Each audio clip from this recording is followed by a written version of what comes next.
ingat Allah. Kamu ingin jadi bupati, sebenarnya kamu gak kangen Allah. Kamu ingin jadi bupati, terus Allah mbok jak koalisi kan gitu. Terus malam-malam Allah, ya Allah ini hambamu ya Allah minta.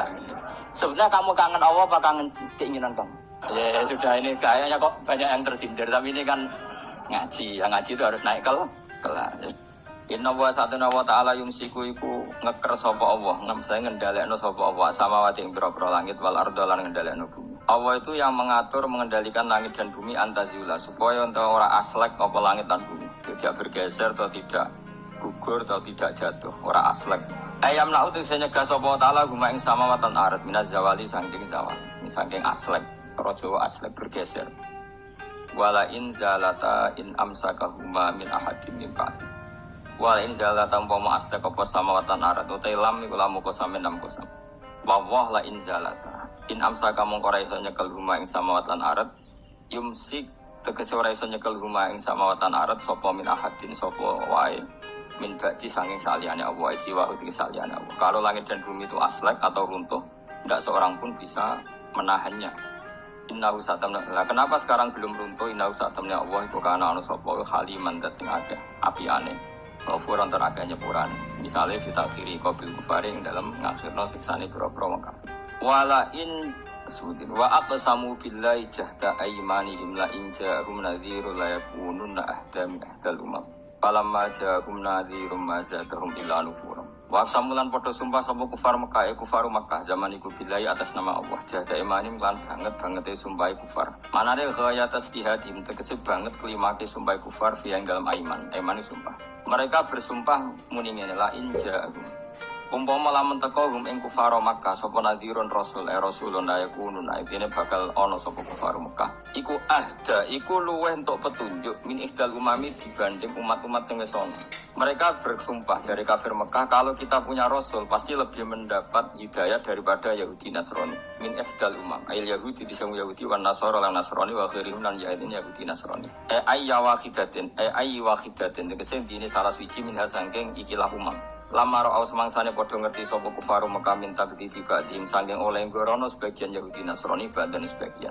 Iskolat misalnya nalikane ngucap sapa Yahudi ngomentari lesatin Nasara ala syai. Nasrani itu tidak siapa-siapa. Wa qalatin Nasara lesatul Yahudu ala syai. Falamma ja'a mongko semangsane teko gum ing kufaru Mekah sapa nadhirun rasul rupane Muhammadun sallallahu alaihi wasallam mazadahum ila nufura. Mongko ora nambahi apa rasul gum ing kufar ay maji'u tisikane rasul ila nufuran kecuali jadi menjauh sangka kebenaran tapaudan tegese menjauh anil huda sanging petunjuk mergo istikbaron krana sombong fil ardi ing dalam bumi sombong anil imani sanging iman utai dawuh istikbaron maf'ulun lah dadi maf'ul lah wa makana lan ora ana sapa Allah li'jizah supaya ngapusno ing Allah pos min sein perkara kuwi manane yasbiku wa yufawwitu tegese ora bakal disi apa syai'un Allah wa yufawitu lan iso nglolosno apa syai'un Allah. Kalau Allah berkehendak tidak ada yang bisa menyalip kehendak Allah. Fis samawati kang dalam pira-pira langit wala fil ardi lan ing dalam bumi. Inna usatana wa ta'ala kana ana sapa wa aliman ten pirsa bil asya'i lan pira-pira perkara kuliah kabeh asya qadiran tedat sing akeh kuwasa alih ing atas asya. Ya niki kula terangno masalah hujjah nggih, masalah napa hujjah dawuh pengiran Qul ara'aytum syuraka akumul ladina tad'una napa min dunillah terus aruni madza khalaqu minal ardi am lahum syirkun fis samawati niku waqaf ya. Terus kata awal lagi am atenahum kitaban fahum ala bayyinatim min. Terus dawuh pengiran malih bal iya itu zalimuna ba'duhum ba'dun illa khurur. Kalau terangkan ya, jadi di antara mukjizat Quran niku kamalul bayyinah. Kalau memberi penjelasan itu sempurna. Sehingga ulama mengatakan imanul muqallid, imannya orang-orang yang asal ikut kiai, asal ikut guru, asal ikut buku, itu mukhtalaf alaih. Bahkan saya sendiri cenderung mengatakan iman itu tidak diterima. Karena manusia dibekali akal, inginnya Allah itu dengan akal itu dia punya kepermanenan iman, punya kepermanenan apa? Iman dan dengan itu dia imannya mujma' alaih, mesti diterima oleh Allah Subhanahu wa ta'ala karena binadzari sahih dengan logika yang benar. Dan logika yang benar itu gampang sekali. Beberapa ulama tentu tahu sekali, bukan sekedar tahu sekali karena itu diajarkan Allah dan Rasul. Misalnya begini, kata Allah, saya kalau baca ayat-ayat ini itu sering nangis karena Allah yang Tuhan itu sebenarnya tidak butuh kita. Saya ulang lagi, Allah yang Tuhan itu tidak butuh kita, juga tidak butuh iman kita. Tapi Allah ingin hambanya itu berakal ya, karena agama itu dikaumi yakinun sehingga berpikirnya benar. Misalnya gini kata Allah, nggak apa-apa kamu menuhankan selain saya itu nggak apa-apa kata Allah. Nggak apa-apa Yesus kamu katakan Tuhan nggak apa-apa, kamu katakan batu Tuhan nggak apa-apa. Tapi tolong prosedur ya, prosedur atau persyaratan menjadi Tuhan itu kamu lengkapi, yaitu punya prestasi menciptakan langit dan bumi. Kalau tidak semua urun semen kata Allah, sementing urun. Ya. Jadi sebetulnya itu kan rasional. Misalnya nggak apa-apa kamu merasa jadi presiden atau gubernur atau jadi wali atau jadi apa. Yang penting prosedurnya dipenuhi. Itu kayak apa Allah baiknya pada kita. Sehingga saya berkali-kali, makanya menurut saya orang alim itu wajib memaklumatkan kalau dirinya alim. Supaya jelas aturan mainnya. Yang dilarang Allah itu kan memaklumatkan alim kemudian ingin hadun nafsi, ingin salami template, dicucuk, dihormati itu kriminal. Itu orang alim gendeng. Gendeng sekali. Karena khasnya orang alim itu tentu cari ridhonya Allah, bukan ridhol khalqi, bukan ridhonya apa? Makhluk itu lah ada siapa-siapa. Dan kita harus baku seperti itu. Kenapa kalau orang alim nggak memaklumatkan kealimannya itu dikatakan salah? Karena fungsi orang alim adalah membawa bayinat, membawa ayat-ayat Allah, bukan kepentingan apa? Pribadi. Makanya Rasulullah nanti duga ngendikan idza zuharatil fitanu wal bid'u falyudhiril alim ilmahu wa illa fa'alaihi la'natullah wal malaikati wan nasi ajmain. Jika zaman akhir banyak bid'ah, banyak kebodohan, maka orang alim wajib menampakkan kealimannya. Jika tidak, maka dia mal'un, dilaknati langit dan bumi. Karena sebetulnya logika tentang Tuhan itu gampang sekali. Saya ulang lagi ya. Saya punya sekian contoh betapa tauhid itu mudah. Jadi kalau ada orang bilang ikhlas wangil, ya dia sendiri goblok karena nggak tahu logika nopo. Ikhlas itu justru gampang. Misalnya kamu ngamal demi manusia itu umurnya hanya berapa coba? Kan pasti mati.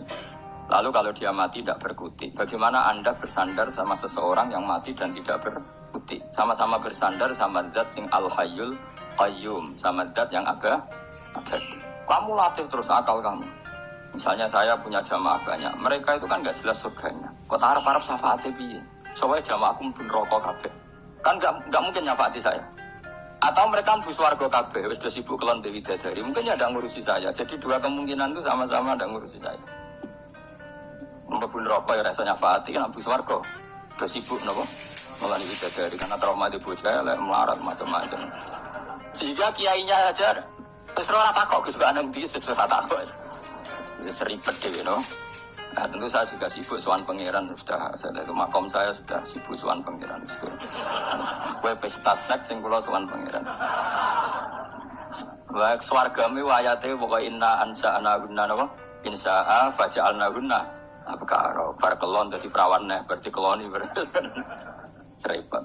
Kula insyaallah melok daftar sing fa'ama in kana minal muqarrabin farauhu warayhan. Jadi surganya muqarrabin itu enggak ada sifatnya. Di situ gak dibakas bidadari, makan-makan gak, tapi farohu warekan satu surga yang sifatnya rohani, karena gak bisa disifati.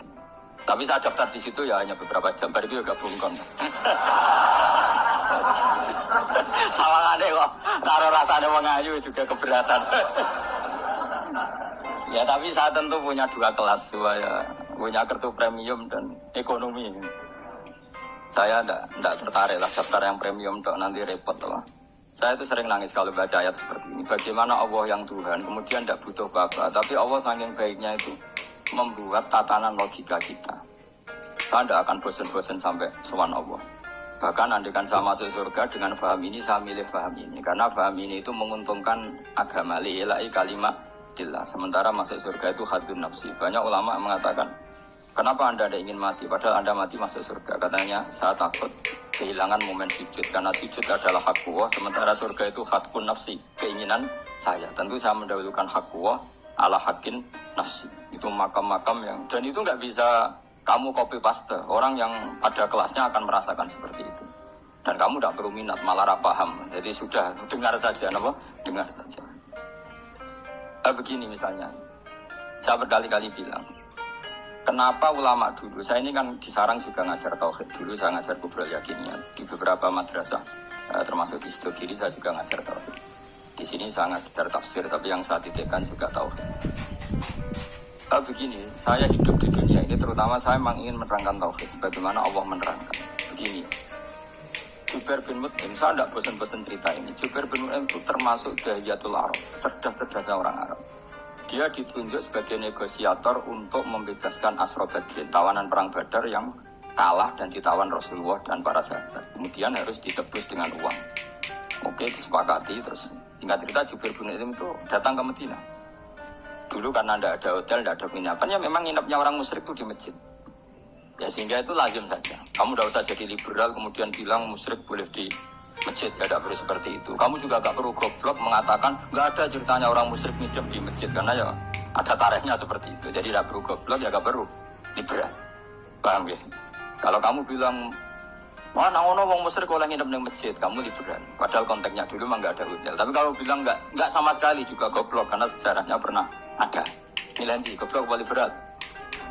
Apa milih jelas? Nggak milih aja, ngaco. 01 apa 02 apa 00? milih mana? Goblok, liberal, nggak milih.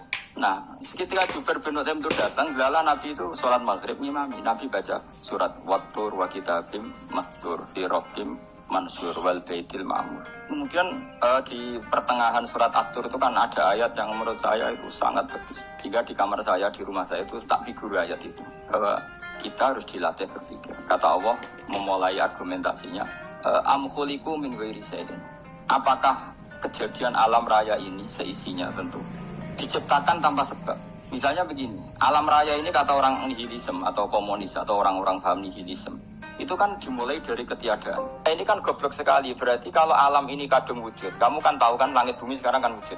Ya, langit bumi sekarang kan jelas wujud. Berarti logikanya adalah al-adamu yakhluqu makhlukon, sesuatu yang enggak ada menciptakan sesuatu yang itu kan aneh. Di mana-mana al-adam ketiadaan itu tidak mungkin yakhluqu syai'an atau yu'athiru syai'an. Tiadaan itu tidak mungkin mengefekti sesuatu yang ada.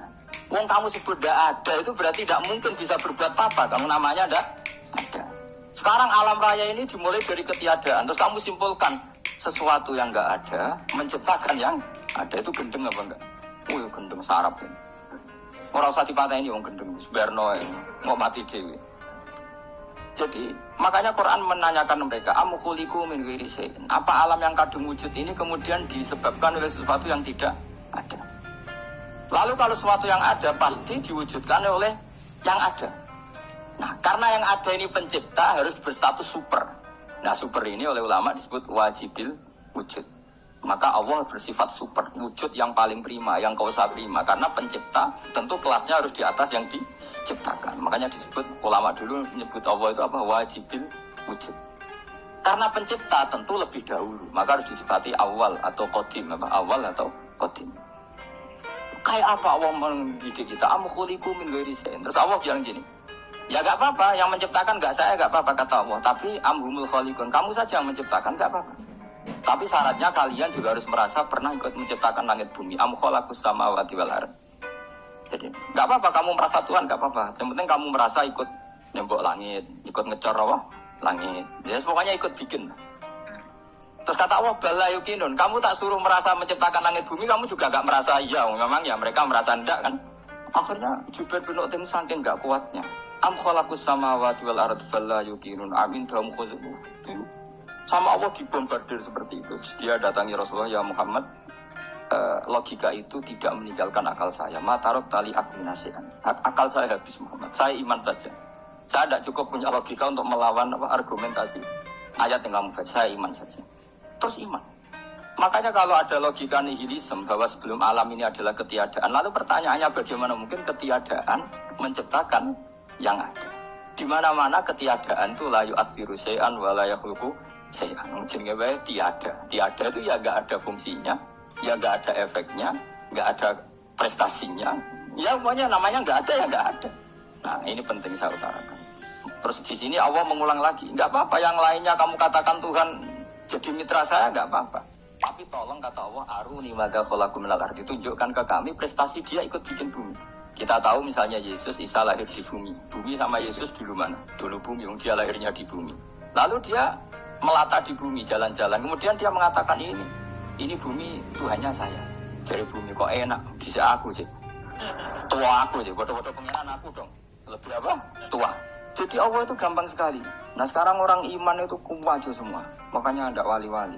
Imane be Allah taklid, jaluke aneh-aneh, yo bojo ayu, sugih, jabatan. Bela Allah secara hujah aja enggak pernah, sudah minta. Makanya kita ini hidup di zaman yang syarat masal. Kalau ini jaluk pengiran agak-agak izin, coba kamu bela Tuhan itu pernah bela apa? Bela Tuhan itu gampang dengan argumentasi al-hujjah yang supaya agama ini tamkin fil arad, benar-benar mapan dalam logika. Yaitu tadi di mana-mana yang namanya sebab itu amrun wujudiyun, di mana-mana sebab itu sesuatunya harus wujud. Paling tidak kita sudah menolak nihilisme. Apa? Nah ini. Lah wujud karena wujud awal harus berstatus prima. Lah prima itu dalam bahasa ulama disebut wajibil wujud. Makanya ulama dulu ngelatih kita itu pertama Allah itu siapa? Zat sing wajibil wujud. Itu satu filosofi yang luar biasa. Nah, kemudian setelah itu ada setan-setan kecil yang nganggur, yang iseng. Nah itu nggak usah kamu perhatikan. Tinggal delok TV, ngopi, terus tinggal nyate kelata. Enggak saya tamak pingsan dia. Sokor-sokor stres dia. Dugaan saya setan saya itu pingsan kurang gizi. Karena memang setelah itu setan itu udah gini. Lalu sebelum Allah jangan-jangan ada wujud yang lain. Lalu Allah sendiri awal mulanya gimana? Kata Nabi, jika ada pertanyaan seperti itu kamu harus berhenti. Tinggal delok TV atau tinggal delok dangdutan. Ya kalau kepeksa apa-apa, kelasem man. Saya ada menghalalkan tapi kan sudah kamu lakukan. Karena itu lebih baik ketimbang pertanyaan filsafat. Banyak orang yang dulu sholat ketika sekolah filsafat tidak sholat. Alasannya sampai menemukan jati diri itu Tuhan. Dan itu bahaya sekali karena Nabi berkali-kali bilang kamu jangan mikir tentang Allah pasti rusak. Orang kok mungkin rusak dari Nabi pasti rusak. Nah cara menghentikan gimana? Karena setan ini makhluk, akal-akalannya gampang. Tadi tak warai ini, saya sebagai ulama atau sebagai manusia atau sebagai orang awam atau sebagai siapa saja. Kadang ada pertanyaan seperti itu. Tak tinggal anggelin dharma, kan pusing setan. Ini kan ngenteni. Weh ngenteni bar lo anggelin dharma. Bariku aku lesu mangan mie, bar mangan mie waret turu. Kan dia ngenteni terus mau bikin was-was lagi. Ternyata saya sibuk kan enggak bisa masuk deh. Bangun tidur aku selali pertanyaan tadi. Dinteni. Nah dia masuk lagi aku sibuk ngajak anak jalan-jalan. Jadi saya kalau jalan-jalan di pasar itu ngenteni santai wae. Itu memang resep dari Rasulullah. Jangan sampai orang terjebak filsafat yang sampai menanyakan eksistensi Tuhan. Dan dia tidak mau iman, tidak mau sholat, tidak mau puasa sampai menemukan Tuhan itu siapa. Itu jelas minas syaitonir rajim, itu perilaku setan. Makanya Rasulullah setiap ditanya sahabat gitu itu Nabi guyu-guyu. Dan guyunya Nabi itu kata Nabi, baguslah kalau kamu takut Tuhan kalah kata Nabi. Nabi gojot gitu. Maka ada ulama yang punya seni berargumentasi, yaitu Imam Ghazali. Jika setan tanya kamu, lalu sebelum Allah jangan-jangan ada wujud yang sebelum Allah. Kata Imam Ghazali, ya itu saja yang Tuhan. Yang Allah ini enggak jadi Tuhan. Ya berarti wujud sebelum Allah itu yang benar-benar Allah. Kalau kamu bayangkan lagi, jangan-jangan sebelum itu ada wujud lagi. Ya itu saja yang benar-benar Allah. Sehingga tetap Allah itu menang terus. Paham ya?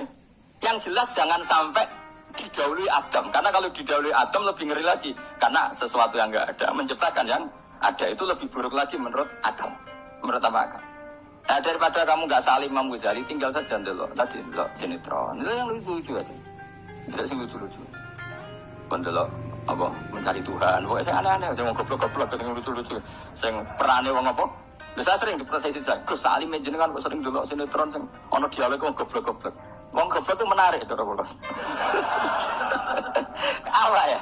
Cara pandang itu di luar dugaan saya karena kalau berkali-kali loh kalah wong goblok. Itu makanya. Ini tak cerita nih beberapa kali ini dari Gus cerdas berkali-kali kalah wong goblok. Ada seorang santri itu ingin dibelikan bapaknya itu sepeda motor. Bapaknya wong desa, senengane ngurmat sapi wedhus.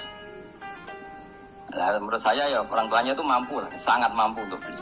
Pak mbok ditukokno mawon wong sepeda motor. Kata bapaknya, "Anakku itu cok mondok tak goblok." Wong njaluk kok sepeda motor, njaluk mobil ora ya goblok. Lah kok goblok, Pak? Jenenge donya iku Gus, sing lahirno donya kok sapi iku di anak, wedhus di anak jenenge donya. Di mana-mana jenenge donya sing lahirno donya. Iki donya kok mangan donya. Mereka motor itu kan tuku bensin, mobil. Iku cara dia iku goblok Gus. Batin berarti kabeh kiai goblok perkarane tuku donya sing ngentekno donya. Cara dene donya iku sing lahirno donya. Kok pinter iki. Untungnya saya ini ulama ya, ahli tafsir ya malu. Saya kalah itu ya malu. Tapi saya sebagai orang objektif fair, itu teori benar apa? Jadi dunia itu ya sing lahirno dunia kok mangan dunia ku goblok. Untungnya dia dengan saya itu jaraknya 5 kilo 7 kilo karena titik. Lala dia diterpan sepeda motor, aku tetap mau kalah.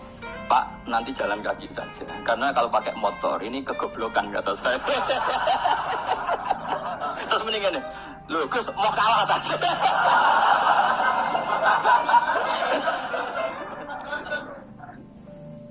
Kacau. Singkat cerita dia bersikeras, nggak mau beliin sepeda motor anaknya karena di mana-mana dunia aku sing lahir no. Dunia nggak boleh dunia kok mangan. Ini satu kegoblokan yang agak ilmiah tadi.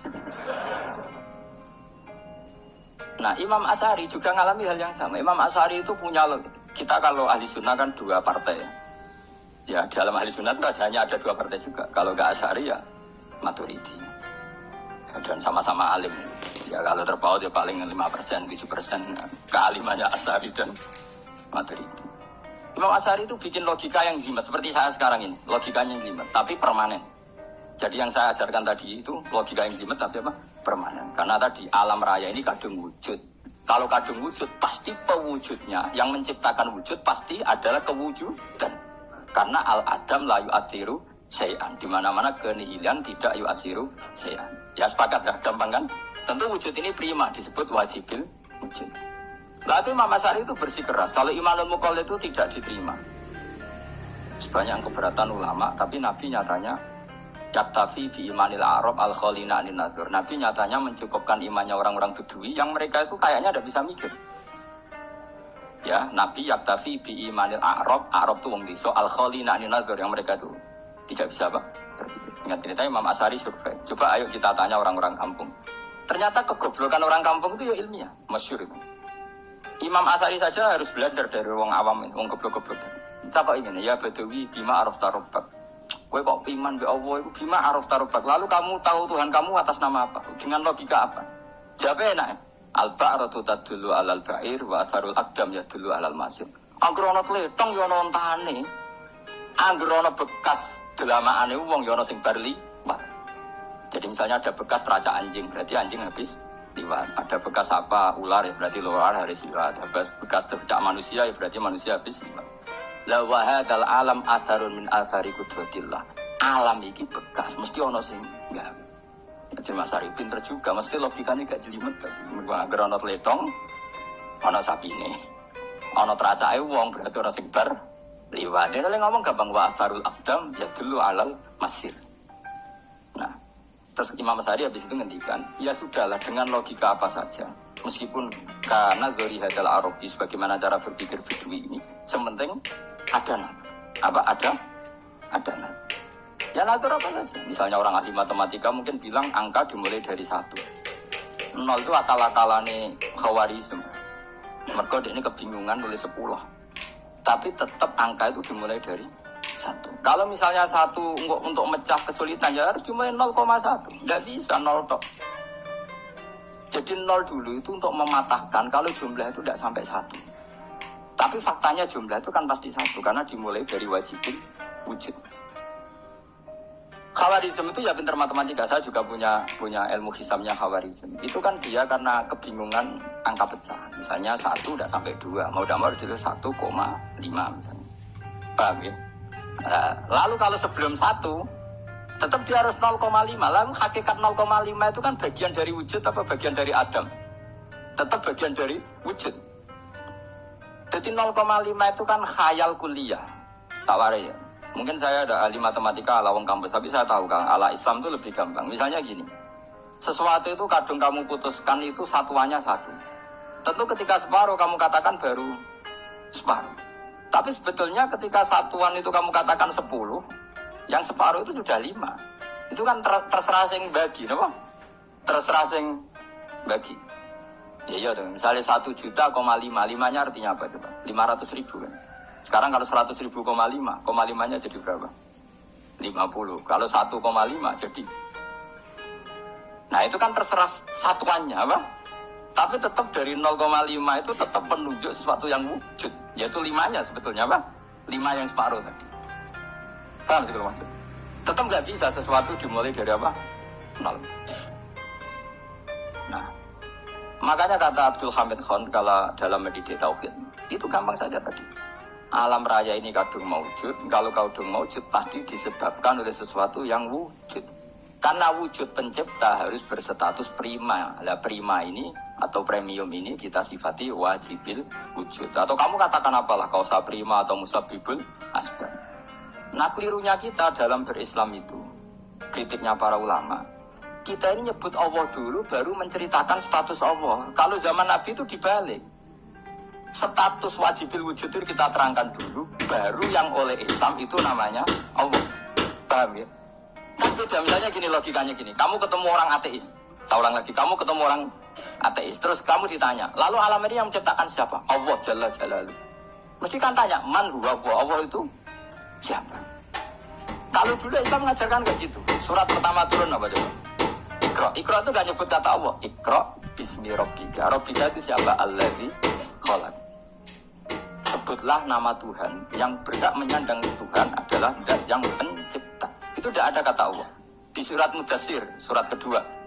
Ya ayyuhal mudatsir kum fa'anzir wa rabbaka fakabbir. Bukan Allah fakabbir, wa rabbaka fakabbir. Sehingga cara berpikir gini dibalik. Sebutlah Tuhan kamu. Tuhan itu siapa? Yang berstatus Tuhan adalah zat yang berstatus pencipta. Nah, lalu pencipta ini oleh Islam dinamai Allah. Kalau orang ateis kamu langsung bilang Allah, man Allah. Berarti pertanyaannya Allah itu siapa? Lalu kamu jelaskan Allah adalah pencipta. Allah adalah wajibil wujud. Tentu lebih gampang kamu terangkan. Makanya Al-Quran menerangkan amukuliku min ghairi syai'in. Mananya saya di sini, mananya ya Allah. Apa? Allah. Apakah mereka diciptakan tanpa pencipta? Tentu setelah Islam tahu itu namanya siapa? Allah. Paham ya? Kalau balik malih. Jadi sebetulnya Quran itu ngajari kita itu ilmu mantek yang luar biasa. Misalnya, ya Yuhanna su'budu siapa? Rabbakumul ladzi khalaqakum walladzina min qablikum. Sembahlah Tuhan. Tuhan itu siapa? Pencipta kamu dan pencipta orang-orang sebelum kamu. Lalu Tuhan ini oleh Islam dinamai. Tapi kalau langsung kamu bilang ke orang ateis atau orang Uni Soviet, Allah itu Tuhan, Allah itu siapa? Sebab itu di beberapa ayat dijelaskan dulu status Allah. Sifatnya Allah, keakhasan Tuhan. Yang dikatakan Tuhan adalah zat pencipta. Kalau tidak pencipta berarti tidak Tuhan. Sekarang Yesus pencipta bumi apa enggak? Enggak, karena dia lahir sudah di bumi. Begitu juga Fir'aun. Fir'aun itu kalah telak sama Nabi Musa gara-gara logika ini. Ketika Nabi Musa ditanya Fir'aun, wama Rabbul Alamin, lalu Tuhan itu siapa? Kata Musa, Rabbus samawati wal ardi, yang menuhani langit dan bumi. Jadi Fir'aun, enggak, ma'alim tulakum min ilahin wa irisa, jalan-jalan kemana-mana yang dikatakan Tuhan oleh masyarakat saya. Nah, kurang ajar Fir'aun. Terus kata Musa, ya Tuhanku yang di langit. Terus manggil Haman Mesir, ya Haman ibnili sorfalla ali abluhul asbab samawati fa'attoli ila ilahi. Haman, bikinan saya piramida yang tinggi, aku akan lihat Tuhannya Musa. Ada enggak di sana? Padahal misalnya munggah tenan ya pangeran ra iso didelok kan repot Nabi Musa. Wah payah ya nggih piramida nginceng pangeran teprak keto kan. Akhirnya Musa pakai logika. Ya sudah gini saja, Rabbukum wa rabbu abaikumul awwalin, yang menuhani nenek moyang kamu yang dulu-dulu. Oh itu langsung fabuhita Fir'aun. Fir'aun tuh kaget sekaget-kagetnya. Dan para penggawa Fir'aun sadar. Wah kalau Fir'aun yang Tuhan babanya tanpa Tuhan. Kan Tuhannya balita kan gitu. Tuhannya balita. Tuhannya barulah. Itu kan jadi logika yang mematikan. Kalau Fir'aun Tuhan berarti babanya dulu yang wujud itu tanpa Tuhan. Karena Tuhannya barulah. Ini ada Tuhan kok datang terlambat ini kan. Akhirnya para punggawanya Fir'aun iman. Macam gendeng ya, Fir'aun itu gendeng. Itu pentingnya logika Rabbukum wa rabbu abaikumul awwal. Nah sekarang orang itu gak belajar logika. Iman bi Allah orang mantep ning ati, iso diguncang setan, jalukane wis ana. Jaluk swarga, jaluk gak mutu kan. Gak mutu. Makanya banyak wali kalau ditanya, kamu masuk surga sama sholat milih mana? Milih sholat. Kenapa milih sholat? Di surga itu demi hadun nafsi saya, poya saya. Tapi kalau saya sholat itu untuk hak kuasa sebagai hamba, identitas kesejatian saya adalah menghamba. Soal nanti Allah bikin bonus surga silahkan. Maka sebenarnya masuk surga itu ada urutannya. Sebagai orang alim saya urutannya adalah berkampanye sesering-seringnya, membuat logika supaya orang mudah ke Allah dan Rasul.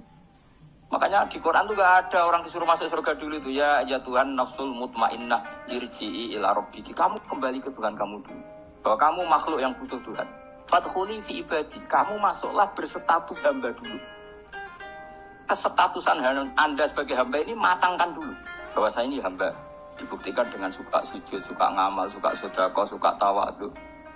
Saya sebagai orang alim sebenarnya nggak suka mulang. Karena takut. Nak kowe pinter kok nyanyi aku, nak goblok sawangane metodeku gagal kan dua-duanya ini merugikan saya sebetulnya. Saya ulang lagi ya, nak pinter kok nyanyi aku, kan ya mungkin juga senajan rada mukhal mungkin. Sanggep ae rada mungkin.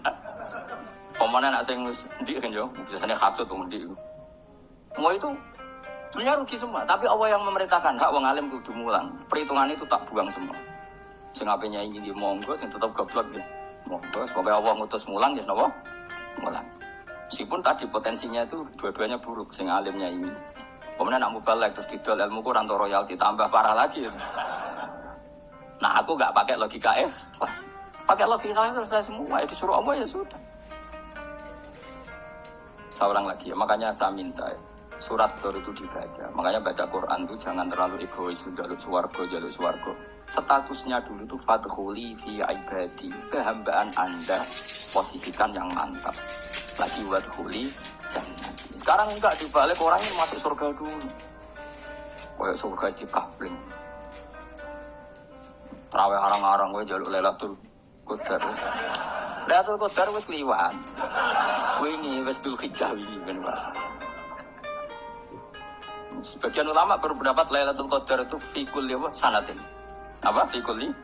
Karena Lailatul Qadar berdasar nuzul Quran dan nuzul Quran itu bisa saja hari Arafah, bisa hari apa.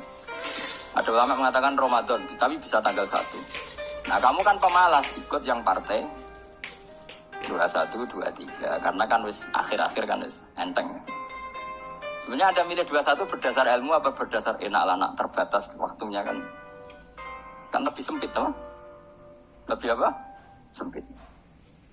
Ya saya ulang lagi ya. Jadi Allah kalau ngajarkan hujah itu gampang sekali ya. Tadi amkhuliku min ghairi syai'in. Enggak apa-apa saya ada Tuhan kata Allah. Tapi kamu harus punya logika. Alam raya ini diciptakan tanpa pencipta. Mau enggak kamu punya logika seperti itu? Bahwa alam ini yang wujud diciptakan oleh sesuatu yang tidak wujud. Mau enggak kamu punya logika itu? Enggak mau kan? Namanya wujud tentu diciptakan super wujud. Dan super wujud itu wajibin wujud. Dan itu Tuhan kita yang oleh Islam dinamai Allah. Bang, makanya nyebut Allah itu di surat-surat awal Quran enggak ada. Coba, awal surat Quran itu surat apa coba? Iqra kan? Iqra itu ada enggak kata Allah? Enggak ada. Iqra bismi rabbika. Rabbika itu siapa? Allazi khalaq. Surat Mudaththir sama. Ya ayyuhal mudaththir qum fa'anzir wa rabbaka fakabbir. Ya sudah seperti ini. Ya ayyuhan nasu ubudu rabbakum. Rabbakum itu siapa? Allazi khalaqakum. Nah, kita ini keliru metode. Pemene wong tukang wiridan Allah. Tapi ora roh Allah ku sing sapa. Ya dia Allah.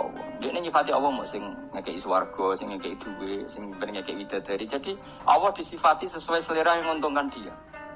Bahwa Allah ini yang ngampuni saya, kemudian saya masuk surga, kemudian ngeloni widadari. Makanya kalau dia jadi wali tak demo. Tak laporkan MK. Solo. Karena ini wali pecundang. Bagaimana mungkin calon wali pikirannya khadun nafsi. Kalau ulama agak gitu, menjadikan Allah itu zat paling penting di dunia. Maka akan saya maklumatkan di dunia bahwa orang kembali ke Allah. Caranya gimana? Akan saya kenalkan Allah lewat logika. Caranya apa? Kita sifati wajibil wujud. Kita sifati Rabbukum wa Rabbu abaikumul awal. Dengan sifat-sifat yang semuanya mengarah ke kejayaan Allah Subhanahu wa Ta'ala. Itu jenenge bener-bener ulama. Itu disebut balwa ayatum bayinatun fi suduril ladzina utul ilm. Makanya ulama itu orang yang luar biasa. Sampai disebut innama yakhshawaha min ibadihim ulama. Ahli ibadah itu rapati wedi pangeran. Masuk wiridan istighfar nuang itu rapati wedi pangeran gayane tok nang. Karena sebenarnya dia nangis wedi rambu swarga. Rambu swarga gak iso ngloni. Dari itu aja orientasinya. Makanya bener Kanjeng Nabi nak gojlok orang alim satu itu lebih utama dibanding 1000 ahli ibadah. Bahkan Nabi pernah ngendikan sangat ekstrim. Fadlul alim alal abid kafadli ala adinakum. Keutamaan orang alim dibanding ahli ibadah itu sebagaimana kelas saya kata Nabi dibanding kelas terendah kalian. Padahal Nabi dengan Abu Bakar saja jaraknya sangat jauh. Itu kata Nabi fadlul alim alal abid kafadli ala adinakum. Keutamaan orang alim dibanding orang abid sebagaimana keutamaan saya dibanding sahabat paling rendah. Karena tadi abid itu ada oportunisme. Tapi kamu jangan benci abid ya. Karena kamu ya arah alim ora abid. Saya saja yang kritik, saya yang tanggung jawab di depan Allah.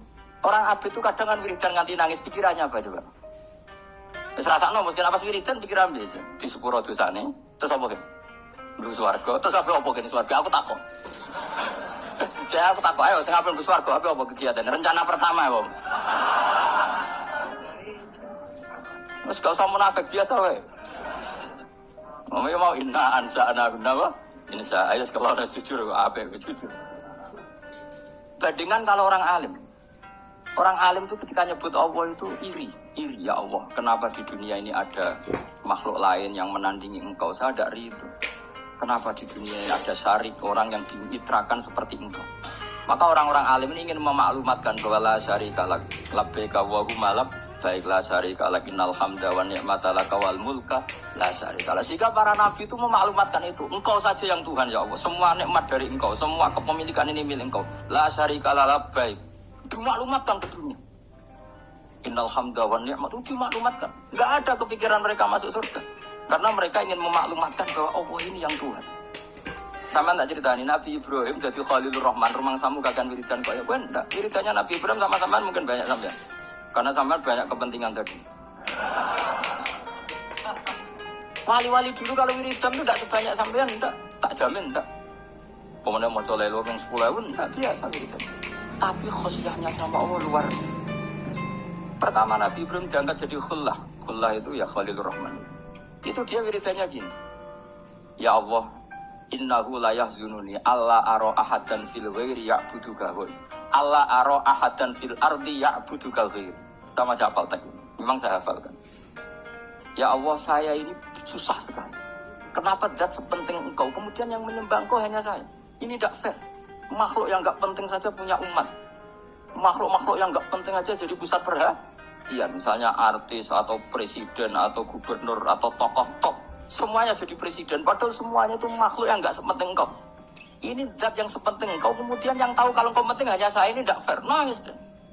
Ini tidak fair. Innahu la yazununi alla ara ahadan fil ardi ya'buduka ghairi. Saya ini susah susahnya. Zat sepenting engkau, kemudian yang tahu kalau engkau penting itu hanya saya. Wah, ini tidak fair.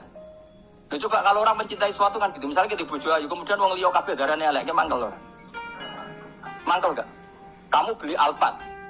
Kamu kira itu mobil mewah, kemudian orang nyejajarkan podo kayak carry, mangkel gak? Semua kenikmatan itu kita nikmat karena itu diakui ya gak? Bisa gunanya apa kayak di Alphard, gawa ning Gunung Kidul. Terus wong darani ngono iku podo kayak carry ya kejamke mangkel ora kira-kira. Gak penting mewahnya, ini tetap butuhnya pengakuan. Coba misalnya kamu jadi presiden, hidup di dunia orang sufi. Sing darane wong penting wong soleh hari sujud ora kakuat iki. Keteko di Barno. Karena itu dihormati situ hanya orang apa soleh. Kakuat iki kan. Mau kakuat iki kan. Toko jadi artis top teko ning daerah Gunung Kidul ning desa-desa. Terus diundang lek.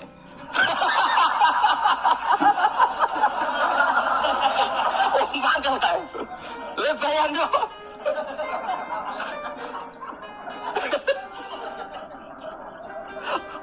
Kamu menteri top, menteri BUMN, barang dolan itu sudah diundang le.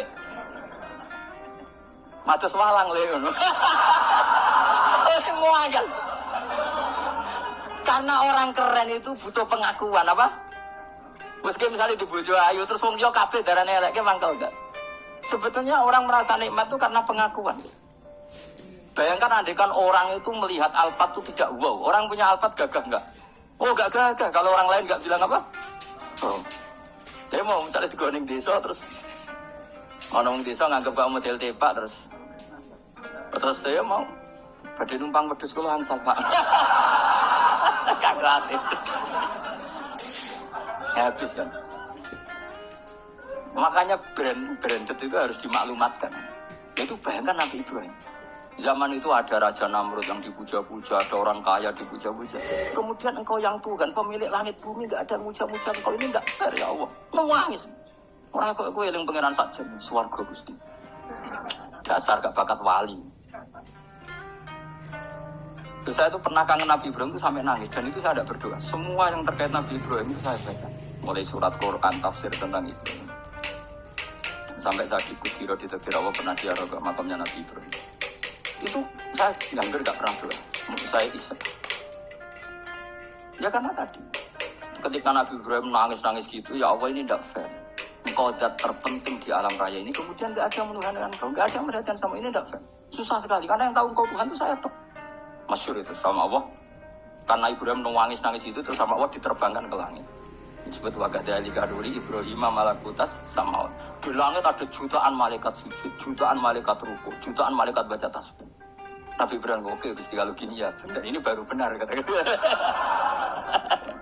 Makanya terus Allah dengan keangkuhannya, karena Allah punya sifat angkuh dan itu sah walahul kibriya. Kan sifat angkuh baik untuk Allah tapi tidak baik untuk makhluknya, dan Allah dengan sifatnya walahul kibriya.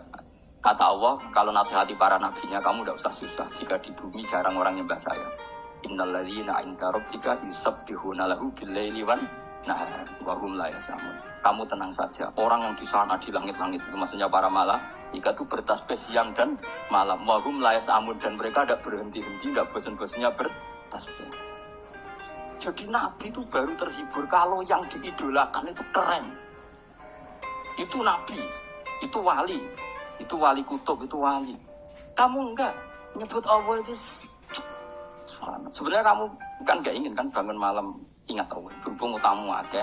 Terus Allah buat libat, buat nyaur kan sebenarnya itu. Kamu ingin jadi bupati, sebenarnya kamu gak kangen Allah. Kamu ingin jadi bupati, terus Allah buat jak koalisi kan gitu. Terus malam-malam Allah, ya Allah ini hambamu ya Allah minta. Gitu. Sebenarnya kamu kangen Allah apa kangen keinginan kamu? Terlalu menyindir banyak orang ya. Maksudnya ini cerita saja. Ya sudah, ini kayaknya kok banyak yang tersindir. Tapi ini kan ngaji. Yang ngaji itu harus naik kelas. Ya sudah, tidak usah diteruskan. Kok banyak yang tersinggung. Ya sudah, tidak usah diteruskan. Walau ya akhi itu mau mengalap sopa Allah anas saya menuso bima klan perkara kasab bukan ngelakoni sopa anas. Minal ma'asi sayang biro-biro maksiat. Mata rota. Mongko ora ninggal sapa wa ta'ala dzuri ing atase dhuwure artayil arti minda batin saking kewan apa wae. Nasama tegese kewan tatudu kang melata pun sama alih ing atase arep. Kalau saja Allah ingin merusak manusia karena dosa-dosanya, pasti tidak disisakan beberapa sesuatu yang jadi kebutuhan manusia, termasuk dagang. Enggak ada hewan, enggak ada tanaman, enggak ada apa saja di bumi. Karena Allah ingin mengadab manusia. Tapi nyatanya di balik mereka maksiat tetap fasilitas kepentingan manusia ada, karena sifat ghafurnya Allah, sifat rahmannya Allah.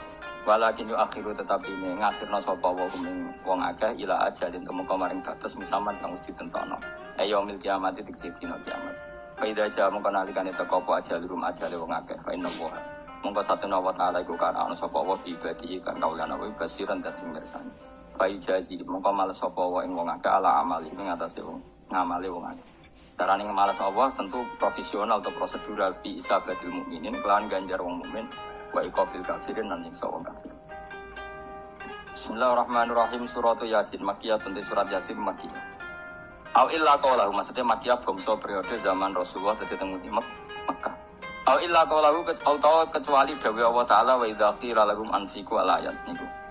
Au madaniyatun, terus sebagian ulama darani surat Yasin bangsa napa? Madaniyah isnatan iku loro wa samanun lan 80 bani ayatan ayat. Surat Yasin kabeh berjumlah berapa? 82 ayat. Bismillahirrahmanirrahim. Yasin. Ya semua ulama makna Yasin itu makna nama lain dari Rasulullah Muhammad sallallahu alaihi wasallam. Meskipun secara ikhtiyat, secara hati-hati mufassir biasanya bilang Allahu a'lamu bi muradihi. Allahu a'lamu sing pirsa bi muradihi kan kersane Allah bi iklan Yasin. Tapi kita tahu secara ahwalul ulama, ya saya ulang lagi, kita tahu secara tradisinya ulama tetap mengatakan Yasin maknanya ya Muhammad. Buktinya terusannya apa? Innaka laminal mursalin. Innaka ke siapa coba?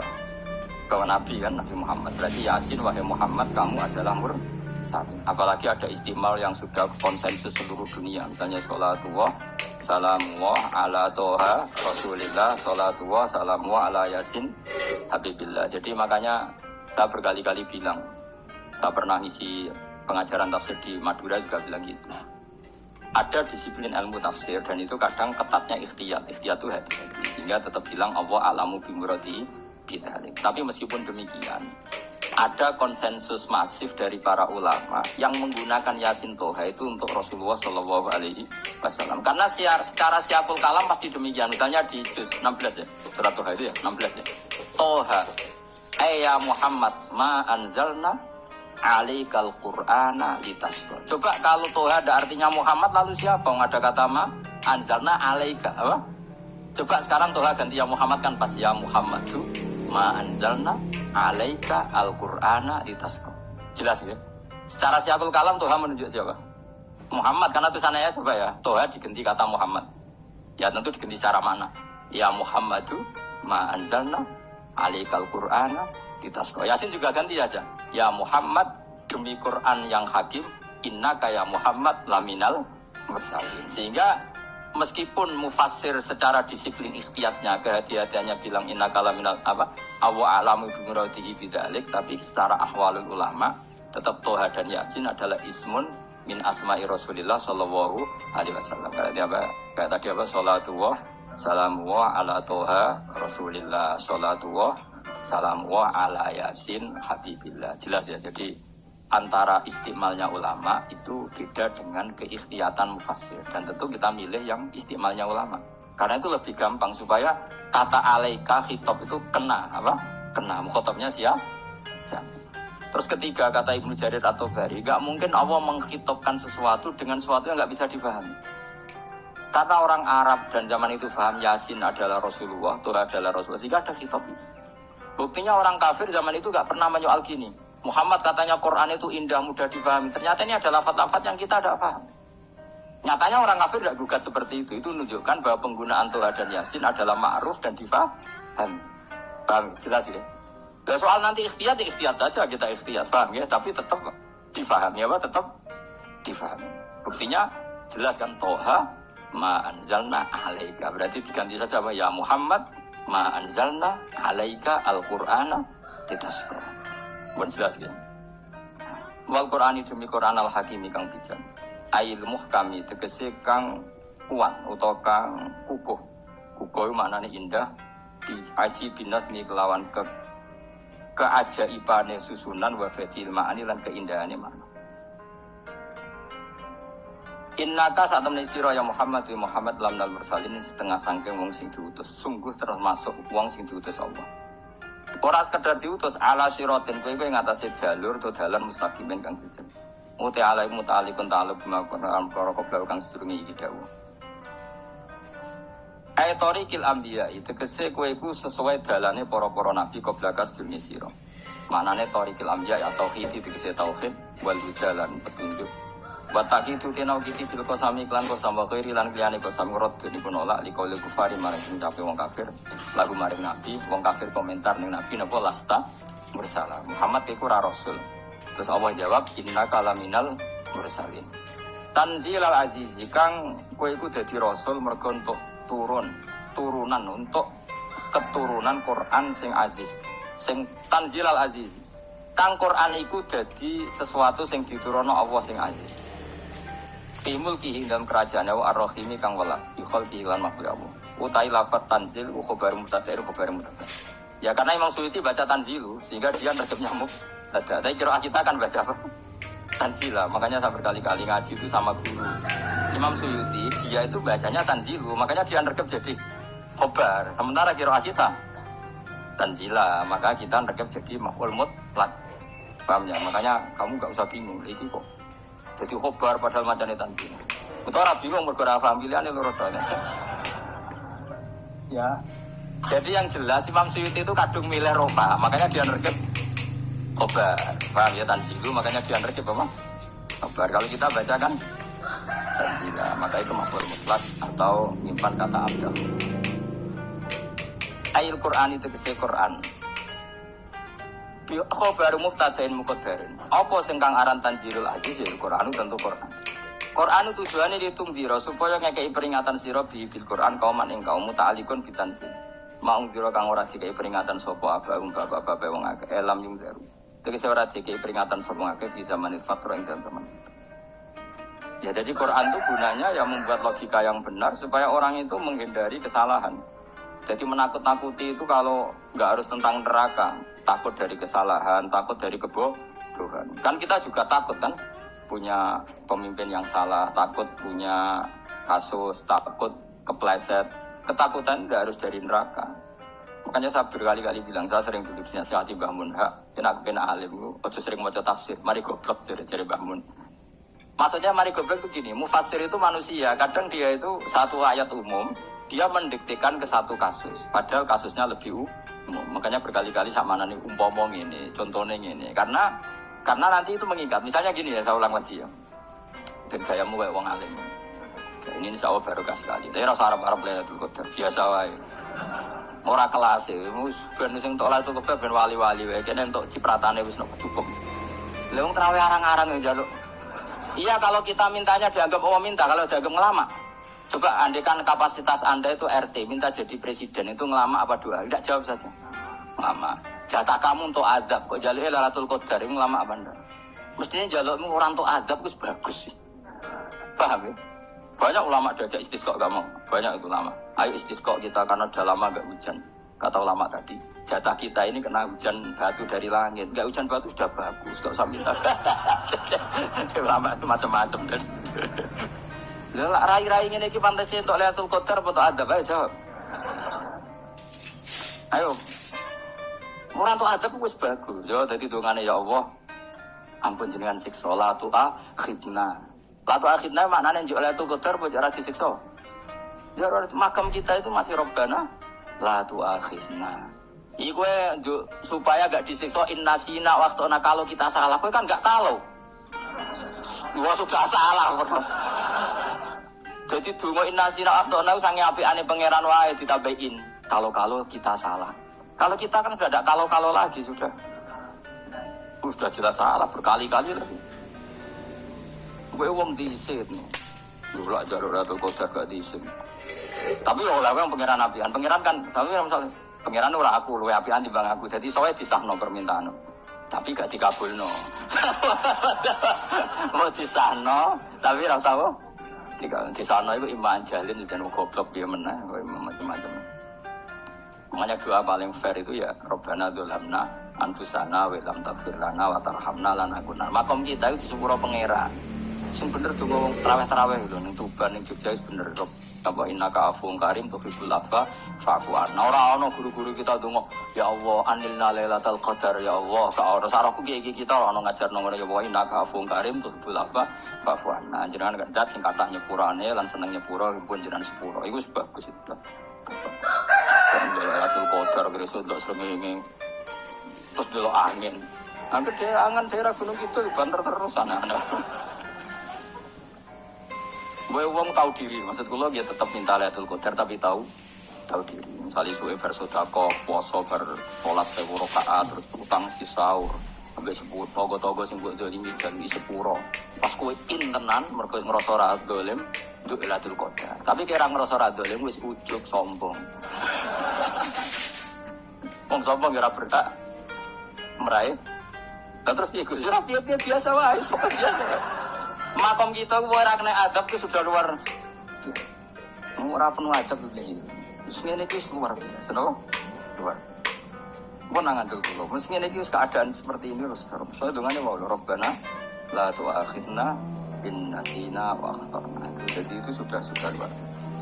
Nah, ini kan teruskan dawuh Mbah Mun. Misalnya Allah bilang gini, fattaku, maka takutlah kamu. Biasanya mufassir ditambahi minan nar, maka takutlah kamu masuk. Sebetulnya yang perlu dihindari dari kita takut salah, takut bodoh, takut terdolimi, takut mendolimi orang lain, takut hidup tidak ada gunanya. Tapi mufassir tentu milih yang populer. Takutlah kamu dari api. Coba misalnya gini, kita nanti masuk surga. Kemudian zaman di dunia kita ada pernah berkampanye ya atau berkontribusi untuk agama Allah. Cara saya itu izin. Kata Imam Malik, saya masuk surga. Kemudian orang yang mencintai saya masuk surga itu sama. Rasulullah juga gitu. Saya sebagai pemimpin umat, saya malu masuk surga dan satu dari umat saya masih masuk. Nah, jadi ulama dulu itu ketakutannya bukan sekedar masuk neraka, takut malu, takut bodoh, takut keliru, takut. Saya misalnya nanti masuk surga itu malu, adegan saya tidak pernah ngajar tafsir Jalalain, malu. Karena katanya Allah, kenapa pun swarga, terus juga swarga. Tapi kalau pernah Baca tafsir jalan kan anak keren nih. Keren artinya saya pernah mengkampanyakan Quran, pernah mengkhidmati Quran, pernah ngitmai kitab engkau ya Allah. Saya pernah ngitmai umatnya Rasulullah, yaitu sampai kabeh. Pernah mulang, pernah sowan. Saya tiap bulan sowan jenengan gak sopan tapi. Mulane kira sambil sowan rono malah ganggu anak-anak. Kadang santri yo pidol, wis diulang cek sowan. Orang tuh kiai kalau sudah di rumah tuh milik keluarga biar fair. Bermulang cek assalamualaikum. Terus kiai ini kagok keluargane ku kapan? Gue mikir bocah orang karu-karuan. Berarti seneng ya di ilmu ini, seneng ya di ilmu. Saya ulang lagi. Nah, kata yang ditafsir itu sering tidak mengikat. Makanya kata Bangun, baca tafsir itu dikurangi. Maksudnya dikurangi itu bukan apa-apa. Maksudnya tadi, kalimat yang ditafsir itu tidak mengikat. Yang mengikat itu yang kalimat di Quran. Nah, kalimat Quran itu umum, kenapa? Misalnya gini, Allah halo gini. Ikdilu, kamu harus berbuat adil. Lalu adil itu misalnya mufasir menafsiri, adil itu menyamakan di antara dua orang konflik. Misalnya di MK 01 dan 02 dianggap sama, itu namanya adil. Itu kan dawe mufasir. Atau misalnya gini, Allah bilang gini ke saya, hak kan ada di kiai sing adil. Terus adil ditafsiri orang, adil itu menyamakan sesama murid, haknya sama. Nah, tapi bisa saja adil itu di luar itu semua. Misalnya gini, ternyata adil menurut Allah gini, adil maknanya seimbang, apa? Adil itu maknanya apa? Seimbang.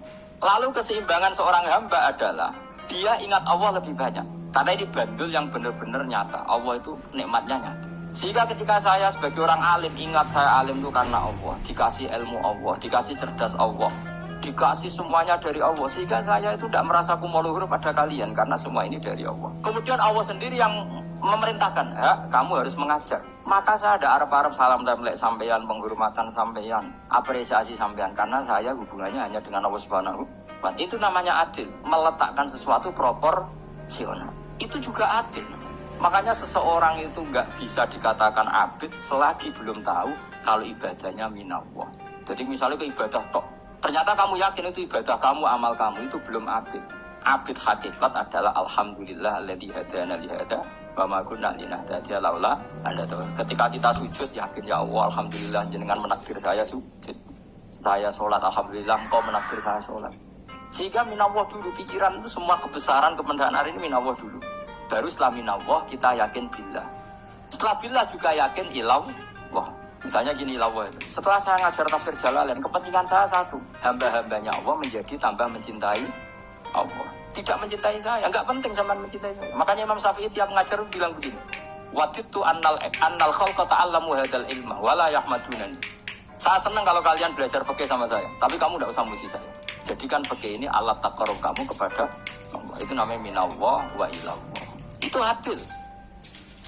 Tapi adil yang dijelaskan ulama beda-beda tadi. Ada mengatakan adil adalah proporsional antara murid, antara keluarga dan murid. Meskipun kamu senang mulang, jangan merantarkan keluarga, itu udah adil. Itu kan versi, no? Maksudnya bangun, kamu jangan terjebak versi-versi dalam tafsir. Paham ya? Karena Allah hanya ngetikan i'dilu wa aqrabu. Paham ya? Tapi kan penjelasan adil ini orang versi. Paham ya? Ada yang nulis adil adalah meskipun mimpin masyarakat, ya ingat keluarga. Karena sing tukang wayo nafsirin adil adalah karena laki tidak cukup istri satu, maka nah itu kan juga repot kan. Tapi kalau kadung istrinya 3 atau 4, adil adalah harinya sama meskipun janda dan perawan. Jadi sing lanang gak adil adalah proporsional. Sing wis suwi dikumpuli dikurangi. Yang baru ditambah. Itu mungkin enggak kalau nuruti. Mungkin enggak. Ya, tapi itu kan versi, nama. Maka kata Mbak Mun itu memang sebagai saya itu merasakan, saya sebagai mufasir merasakan memang. Saya kan sering baca Jalalain beda dengan tafsir Munir, nanti beda dengan tafsir Qurtubi. Saya beri contoh misalnya. Dan kamu pasti salah jawab ini. Kalau kamu benar berarti ya alim tenan. Wa idza darabtum fil ardi falaysa 'alaikum junahun an taqsuru binas shalah.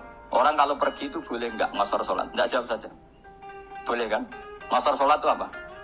Misalnya salat asar 4 jadi berapa? 2. Kalau isya jadi 2. Kalau subuh enggak, sudah maju lah. Maghrib enggak, kan yang bisa dikosor hanya berapa? Yang rubaiyah, yang apa? Berarti kamu yakin antak suruh minas sholat artinya 4 jadi 2, yakin? Enggak, jawab saja. Yakin. Nah itu termasuk orang pinter ya. Berarti ilmu lagi saktrip. Ya. Sebetulnya kata Imam Qurtubi enggak. Ayat itu kan hanya bilang gini, kalau kamu bepergian maka kamu boleh menyendak sholat. Qasru itu memotong dari aturan yang dulu 4 menjadi 2. Sebetulnya tidak hanya itu dok. Aturan tidak boleh membawa najis menjadi boleh. Aturan harus tumak ninah menjadi tidak harus tumak ninah. Misalnya kamu sholat dalam keadaan perang, wajib tumak ninah apa boleh sambil lari-lari? Boleh sambil lari-lari. Boleh gak ketika perang kamu sholat sambil menghadap tidak ke kiblat? Boleh. Makanya antak suruh minas sholat maknanya apa? Jika kamu pergi, maka dalam konteks itu kan perang ya. Ayat itu memang konteksnya perang. In khiftum ayyaftinakumul ladina kafar. Jika kamu dalam keadaan perang, maka boleh memangkas apa yang pernah wajib dalam aturan sholat. Paham ya?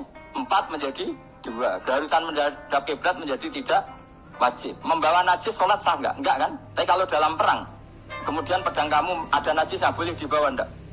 Boleh. Jadi maknanya tak suruh a'ammu min ayakuna qasrus sholat wa a'ammu min ayakuna wajibati sholat yang sekarang enggak wajib. Semua itu namanya juga meringkas kewajiban. Berarti namanya nih, jika kamu dalam keadaan perang, maka boleh memangkas sesuatu yang dulu wajib menjadi tidak wajib, yang dulu haram menjadi boleh. Tapi mufassir menyontohkan qasrus sholat hanya 4 menjadi 2. Dong ya. Oh iya, sampai alim udah tenan terus dokter tafsir sah. Enggak tak, ini sudah deh. Tapi apa orang lain ngakui. Jadi itu contoh kecil. Jadi mufassir karena kebetulan dia tahunya hanya qasrus sholat itu 4 jadi 2, dia itu. Padahal di tafsir lain diterangkan qasru itu artinya menyingkat atau mencendak atau memangkas. Dulu wajibnya sholat itu gak boleh bawa sesuatu yang najis. Tapi kalau sholat dalam keadaan perang dan pedang kamu ada darahnya, boleh gak dibawa? Boleh, bahkan Allah menyuruh dibawa. Dan boleh gak madhep kiblat. Fa'in khiftum farijalan auruk banataki fa'idha amintum fadhkuruwaha kama allamakum. Ketika keadaan aman, baru sholat sesuai standar. Nah berarti kan ada qasrus sholat, ada pemangkasan aturan sholat. Kayak misalnya begini, dalam keadaan normal boleh nggak kamu motong pohon pisangnya tetangga tanpa izin? Nggak boleh kan? Tapi misalnya ada banjir bandang, kemudian kamu bisa selamat kalau motong itu wajib izin apa malah haram izin? Haram izin, harus kamu langsung potong, karena kalau tanpa begitu kamu dan yang punya wajib meridhoi. Kalau nggak meridhoi disalahkan syarak malah. Paham ya? Jadi ini penyolongan yang wajib. Tapi tak sebab potong kayak ngelangiin, terus gedangnya bepangan, itu berlebihan. Karena Allah memaklumi hanya untuk ngelangi. Coba harus menisan lah itu di luar izin syariat apa? Di luar izin syariat itu melampaui batas. Syaratnya boleh itu ghairu baghiw wala adfaman itu darurat caranya ghairu baghiw wala dan tidak boleh melebihi batas. Ora ape ngetok gedange jupuk sik sing mateng dipangan terus diketok. Ora oleh. Paham jelas ya. Makanya kalau ngaji tafsir ya saya kan berkali-kali ada makna di tafsir Imam Suyuti saya tambah umpamanya ini. Maksudnya umpama itu supaya contoh itu tidak mengikat. Jadi yang disebut beliau itu satu dari sekian potensi ribuan contoh. Ya kayak tadi misalnya antak suruh minas sholat. Itu umumnya ulama membayangkan qasrus sholat yang 4 jadi 2. Padahal enggak, maknanya meringkas aturan dari wajib menjadi tidak wajib. Bahkan sebagian aturan itu dikatakan haram, tidak haram. Itu tadi misalnya bawa najis atau teman kamu mau dibaca orang kafir, terus kamu bilang, hei hati-hati, itu tidak batal kalau dalam sholat siddatil khauf. Paham ya? Jelas? Semaju lah, malam terus tidur, lelatul. Awis gumen be wong-wong bingung ora ilmune wong-wong. Ma ungzira abahum elam daru tegese ora den kei wedi sapa ngangge fi zaman fatrah ing zaman fatrah. Ya sama seperti ini. Orang tidak mendapat enggar itu di zaman fatrah, zaman enggak ada rasul. Tentu tidak hanya itu toh. Ada rasul tapi orang itu jauh dari komunitas ulama. Itu juga termasuk orang yang tidak mengalami enggar. Jadi tidak mengalami enggar bisa di zaman fatrah atau sudah ada rasul tapi dia jauh dari ulama atau dari komunitas Islam. Itu juga komunitas yang tidak mengalami Pahu mengkote wong akail kaum iku kafirun lali kabehane iman sing iman parustilan. Itu contoh paling gampang itu ada ya itu bener itu loh. Kalau kamu ngaji tafsir Jalalain ya yuhan nasu buju rabbakum. An-nasu biasanya tafsirkan kufaru Mekah, kenapa? Padahal di situ nas semua manusia apa kafir Mekah? Semua manusia. Cuma konteks dulu karena Nabi orang Mekah dan zaman itu yang diberi peringatan orang Mekah, Imam Suyuti bilang kufaru Mekah. Lah seperti itu kufaru Mekah mengikat apa enggak? Enggak kan? Enggak, karena yang dituruni Quran yo kafatal linnas. Tapi ya nasu di Jalalain sering ditulis apa? Kufaru Mekah. Lah, seperti itu tidak mengikat. Itu contoh saja, Pak.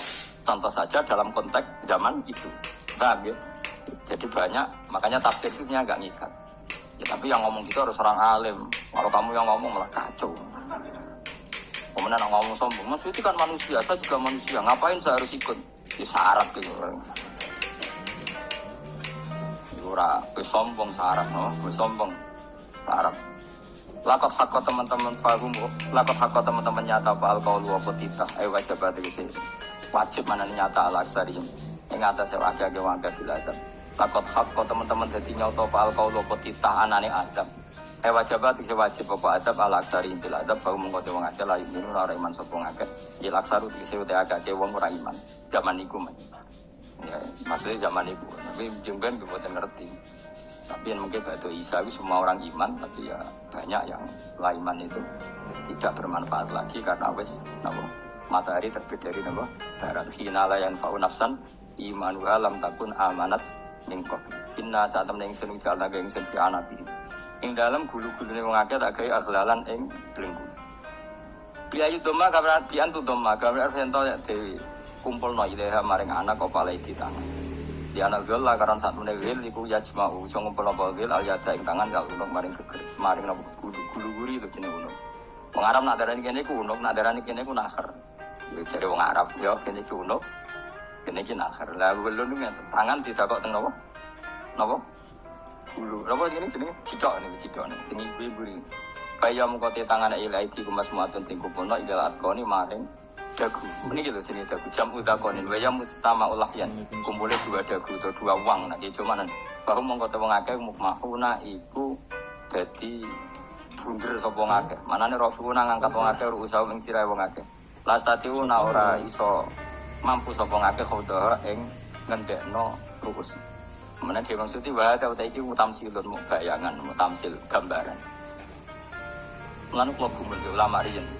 Tak contohno ya, nak ulama dhisik ku top. Wong dhisik nak darani bun neraka digludungno. Wong kafir sampeyan digludungno ning neraka. Iku yo pancen ngalim tenan wong dhisik. Mergo gambarane ngene, ora usah praktekno sampeyan, praktekno saiki wae.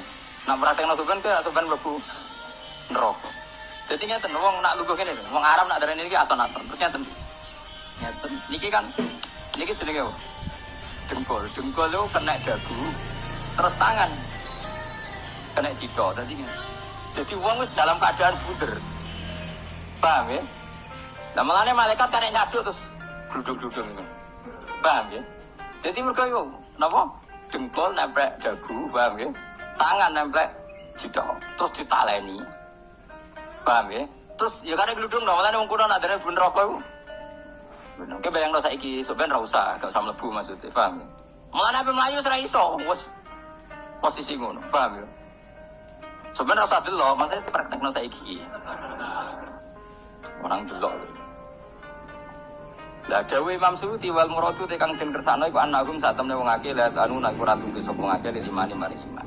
Wala faduna nek ora tunduk sapa ngakeh ora ndilukno. Rusau ing sira wong akeh lagu krana iman. Iki tapi dawuh Imam Suyuti. Tentu tidak semua ulama sependapat.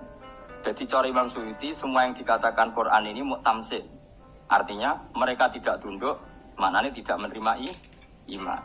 Tapi itu cara Imam Suyuti. Ulama lain yang mengatakan tidak. Memang orang kafir ketika masuk neraka dalam keadaan seperti itu dan digeludung. Ya tidak apa-apa, sama-sama benar. Ya sama-sama benar karena ya Quran itu milik bareng, milik bersama. Jadi kan banyak kalimat kayak tadi mengkosor sholat, meringkas sholat 4 jadi 2 yang meringkas, paham ya? Dari aturan ketat menjadi agak longgar juga meringkas. Jadi semuanya namanya memotong apa? Memotong dari 4 menjadi 2 ya memotong, paham ya? Dari aturan wajib menjadi tidak wajib juga memotong. Itu kan sama-sama benar. Lihat nanti konteksnya. Wajah analan guys sapa ingsun mimpi ini aitim sanging ngarepe wong akeh sadan ing tutup. Wa min khalfim sanging burine wong akeh sadan ing tutup. Fathisin sadan wa tumiha lan dumesin sudan fil maudi ing dalam panggonan loro. Paksena mongko ngekei gelap ingsun ing wong akeh kaum mongko te wong akeh la jirun ra ningali sapa ngakeh. Tamsilun ya contone itu lisat diturukil iman maring ketutupe dalan iman alih ngatasi kufar. Nah cara maksud kabeh iku mau tamsil. Dadi ngene. Dari depan kami kasih tutup, dari belakang kami kasih tutup, kemudian mereka saya kasih kegelapan. Maka mereka tidak tahu. Mananya apa? Dari arah depan yang mereka enggak ngerti pentingnya iman, dari arah belakang yang mereka enggak ngerti pentingnya iman, maka mereka buta, artinya tidak iman. Itu dari Imam Suyuti. Tamsilun ini hanya perumpamaan lisat diturukil iman, yaitu tertutupnya jalan-jalan iman. Tapi ulama lain mengatakan ya enggak, memang pernah ada peristiwa di mana orang kafir ngepung Rasulullah dan mereka dari depan matanya dihalangi, dari belakang dihalangi, sehingga ketika Rasulullah keluar mereka tidak melihat. Itu yang nyata ya, jadi makanya ngaji jadi kan keren. Oh ini ada sekian tafsir, terus gue ngomong kan kayak wong alim keren. Nah tak kata siapa? Ono rekamannya. Tapi yang orang ngaji dulu. Nah tak kata siapa? Ada rekamannya.